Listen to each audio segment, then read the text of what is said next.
Alright, these are the best workouts for natural bodybuilders or lifters. But before we start, I just want to say thank you so much for everyone who's been watching my videos and showing support, liking, and just always staying consistent with my uploads. Later on this month, in the month of April, I want to have a live stream where I answer questions, any type of questions. You guys can get to know me and I can get to know you guys, my viewers, what you want and what you're looking for from this channel. And make sure while you're watching this video, you pile up the questions that you have in your head and type these comments or these questions down in the comment section below. For a little insight to the new viewers possibly watching me, I am actually a college student who is studying exercise and science and health, and I've been going to the gym for the past 2 years, although I just started going consistently for the past 6 months or so. But if you watch the videos beforehand of my transformation from the gym, I have a pretty good knowledge on the types of workouts that a natural lifter would need for the best results. But anyway, enough talking, let's get to the video. Let's start with back, and shout out to Chris Elkins, a natural bodybuilder who's presenting his back on the screen right now. Let's start with back. And by the way, this is my gym schedule. I don't actually do push and pull days. I just split the body parts into different days. For example, I do chest, triceps, and cardio on Monday, even though cardio is not a body part unless you count the heart, of course, which is also a muscle.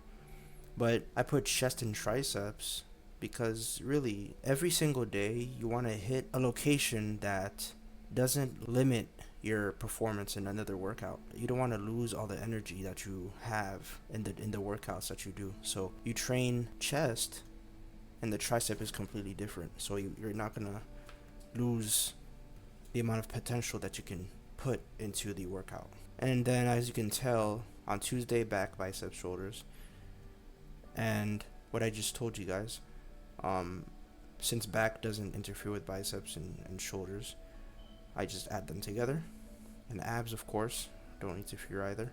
And it goes the same way for every other workout on these days. Legs, Thursday, chest, back, and arms once again. And you have to hit every muscle twice a week because that's the optimal amount of exercise for muscle hypertrophy. That's the best way to work out if you want to gain as much muscle as you can. So it's a muscle building program rather than a strength building program. Although you can add a strength building program into this schedule here. Something I also want to add is that for every muscle, you should want to hit all the different angles of the muscle. For example, the chest, there's the lower chest, there's the mid chest, and there's the upper chest. And we're going to go through the workouts that are beneficial for these as well. And the shoulders, there's the front delt, the side delt, and the rear delt. You have to focus on the exercises that focus on every single part of that muscle. But you also want to focus on some workouts that will benefit in gaining more strength in certain body parts. The average person doesn't want so much strength in their shoulder. Most people just want a big shoulder. They don't really care about strength of the shoulder. But I do add certain workouts that are best beneficial for shoulder strength on my end, because I do want to be strong in every area of my body, but also I'm also working for muscle hypertrophy. I want my muscles to get big, so I alternate between strength and muscle hypertrophy workouts, even though I'm mostly a muscle hypertrophy trainer. Alright, but anyway, back. As you can see, I do have low trap insertions. You can see they go all the way down here. This is relaxed, but this one on the side, the right side, is with a flex. The best workout for your lats and your traps, even though the lat pull down is mostly focusing on your lats, it also focuses on your traps. As you can see, the traps aren't as red as the lats, but it's also getting some sort of contraction, as well as the rear delt is also getting some sort of contraction. And of course, the mid bicep, the bicep that's right in between the peak bicep and sits right under it right here, it also gets some sort of workout. I'd say the forearms as well, but I guess that's every workout, I guess, for the upper body. But anyway, the lat pull down, that is the best for a natural lifter who wants to gain a wider lat. Alright, as you can see, even though I don't have my shirt off and I don't extend my back all the way up, during the workout.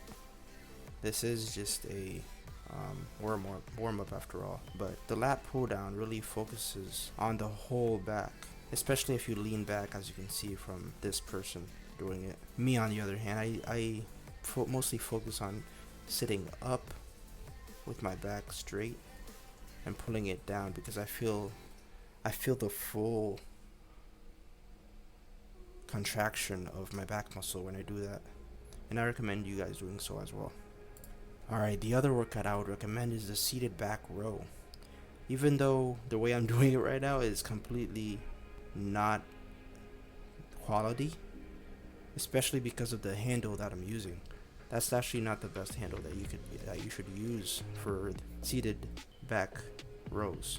See, the best handle to use for the seated back row is this type of handle.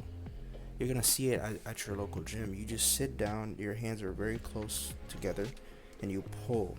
And you're gonna feel the entire back contracting. And I think the seated back rows are one of the best workouts to gain back depth or thickness.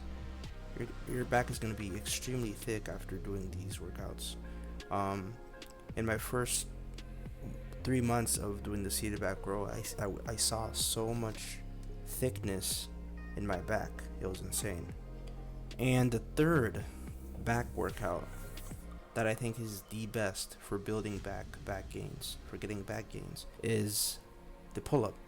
As you can see from this person doing this pull-up, even though he doesn't have that good back muscle insertions, you can see he's getting a full lat pump, a trap pump, everything, even a rear delt pump kinda, and of course an arm pump as well. But you could say the pull-up is mostly a strength type of building workout, but it's also balanced in muscle hypertrophy. If you want to see some crazy back gains, the pull-up is probably the best workout for gaining back muscle. But if you want to gain back strength, the seated rows are great for this, and the lat pull down are also fantastic for this, because you can heighten up the weight to a higher degree. And of course, these workouts focus on all the areas of the back. The lat pull down focuses on mostly the lats. The seated rows focus on every single part, and it provides more thickness to your back.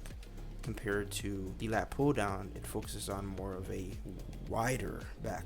The pull-ups are also great for a wider back and back thickness. So the pull-up really is a very well balanced back workout. But anyway, next we're gonna go to chest. The best chest workouts for a natural bodybuilder. As you can see, my chest right here. I don't have the best chest right now, but we're definitely gonna work towards it. I've been seeing some really good chest improvements for myself as well. The first workout is the chest fly. The chest flies are probably my #1 favorite chest workout. And what you get from the chest fly, you could literally work on every single part of the chest muscle with the chest fly. Doing it at the perfect degree, you get both lower chest gains, mid chest gains, and somewhat of a upper chest. You can also do underhand or supinated chest flies. But we're gonna go through the best upper chest muscle workout, which is very similar to this. The chest fly isn't necessarily great for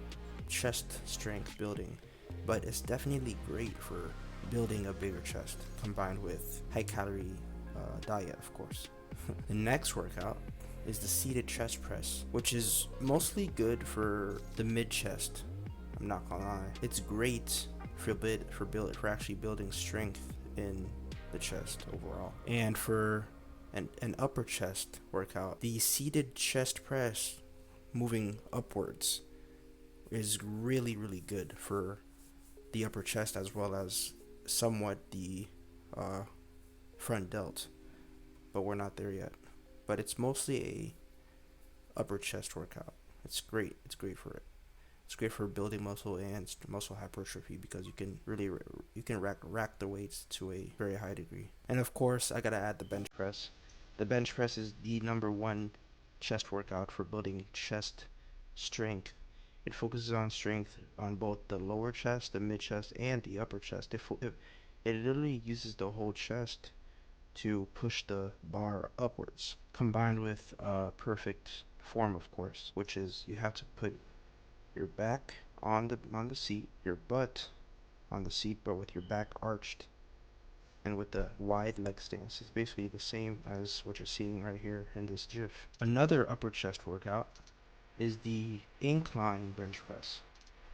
The incline bench press is way easier than the normal bench press because you're actually using a more combined percentage of your arms and your chest. So you're getting more assistance from your body. But it's definitely a great workout for building upper chest strength and muscle hypertrophy. As you can see, perfect form right here. Um, when you're doing the bench press, you want the bench press to touch almost basically on the line of your nipples, just almost before reaching the end of your chest. And you want to push it somewhat upwards, but then push it up to where it's stopping at your upper chest. So, like a curved movement, works on the whole chest, of course. And the next muscle we're going to talk about is obviously the deltoid muscle. Obviously, like I said before, we're going to look at the front delt, the side delt, and the rear delt. We got to focus on every aspect of these muscles to get the maximum amount of muscle hypertrophy and strength in those areas. For the front delt, one of the best workouts for it are the front raises. I used to do these a lot when I was back in school training. Uh, Back last semester when I was training in the school gym, I did these a lot, and I gained a crazy front delt pump. You could really see the veins on my front delts. It was insane. But these are absolutely fantastic for gaining front delt strength and muscle hypertrophy. For the lateral delt, the dumbbell shoulder press is one of the best for gaining lateral delt strength and muscle hypertrophy. You can go pretty high in weight as well. And the military press is a good alternative for this, where in the military press you're able to put a lot of weight, so you're gonna be able to build a lot of strength in your lateral delts and good muscle hypertrophy in your lateral delt. And for the rear delt, seated rear delt flies are one of the best rear delt workouts because it's basically the maximum amount of movement that you can get from the rear delt. It's targeting the whole thing, focusing mostly on that area, and it's also going to build you a lot of strength on the rear delt.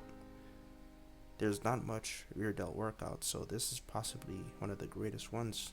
You can use dumbbells which go up to 200 pounds. I've never seen someone do 200-pound rear delt flies, but it's basically limitless, the amount of potential you can get from rear delt flies. But there's another alternative to the rear delt flies where you sit on the bench with your chest on the bench and you raise it like that, working on the rear delt. It's actually really good as well. This is a really good alternative if you don't want the other one. And the next muscle we're gonna go to is the bicep. Basically, biceps are very straightforward. Dumbbell curls, barbell curls. If you have a muscle imbalance in your biceps, I would recommend using dumbbells rather than barbells because using the dumbbells will allow your muscle to get used to that weight on each muscle, and it's gonna allow the other muscle to catch up to the other muscle.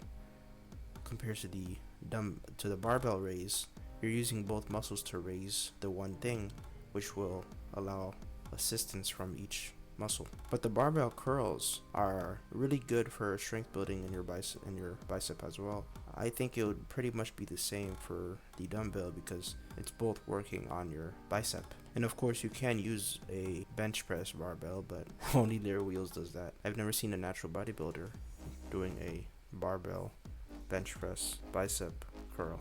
As for the other heads of the bicep, as like the one that lies beneath, and you're targeting each and every one of those when you're doing the dumbbell curls or the barbell curls, because it's all in one area doing the same work. They're all just meant for the assistance of each other, so there's really no other workout for those. Biceps are very straightforward. Now let's go to the tricep muscle, which is also straightforward, but not as straightforward, because there's also 3 heads of the tricep: the long head, the mid head or the top head, and the lateral head. Dips are actually pretty good for tricep strength and hypertrophy, a calisthenics type of way of working on your triceps. And believe it or not, push-ups are actually really good for tricep gains as well, because when you're pushing upwards on your push-up, you're using your tricep to push upwards in cooperation with the chest, of course. You can go slowly, and that will actually work more on your tricep. Another tricep workout that is absolutely fantastic: tricep extensions. And there's many different alternatives to this. You can do it with one arm, or you can do it with double arm, and I can show you guys a video of that as well later. You can see this: the long head's getting some good contraction, the lateral head contraction, and you can't really see the mid head, but it's definitely getting that contraction right there.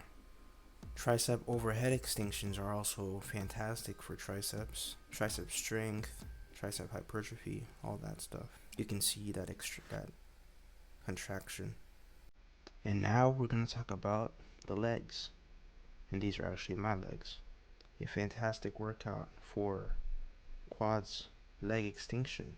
You can go pretty heavy on these, so it's going to be really beneficial for strength building in your quads, but also really good for muscle hypertrophy. And that's how I gained so defined quads. And of course, the squat has to be added to the leg workout, because the squat is the compound leg workout that focuses on the whole leg, not just the quad, not just the hamstring, but the whole leg. So it's going to be really beneficial for mostly leg strength, but it's also beneficial for leg hypertrophy, but not to the highest extent as it does with strength building. And the number one hamstring workout, I'd say, the prone leg curls, perfect for building hamstring hypertrophy and hamstring strength. But that will be it for the video.